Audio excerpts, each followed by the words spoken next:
আমরা মুসলমান বাপ, আমাদেরকে আল্লাহ ইমানের দৌলত দিয়েছে, আমাদেরকে আল্লাহ কালেমার দৌলত দিয়েছে, একজন শ্রেষ্ঠ রসুল দিয়েছে, একটা শ্রেষ্ঠ কিতাব দিয়েছেন, একটা শ্রেষ্ঠ ধর্ম দিয়েছে, একজন শ্রেষ্ঠ মালিক আমাদের আছে আল্লাহ।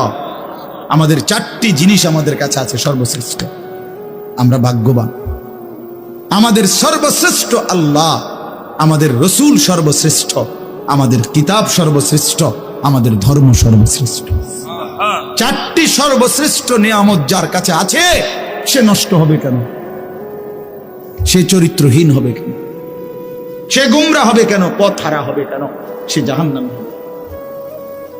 তাইলে জান্নাত কার জন্য আল্লাহ বানাইল? আল্লাহ বলেন, বান্দা বলবেন, বিশ্বাস করেন, কোরআন শরীফে আছে, ফাবি আইয়ি হাদিসিন বাদাহু ইউমিনুন। আল্লাহ জিজ্ঞেস করেছে, বান্দা 23টা বছরে আমি 30 পারা কোরআন, আমার সর্বশ্রেষ্ঠ কথাগুলো নাজিল করলাম, এরপরে এর চাইতে দামি আর কোন কথা বললে, এর চাইতে দামি আর কোন কিতাব নাজিল করলে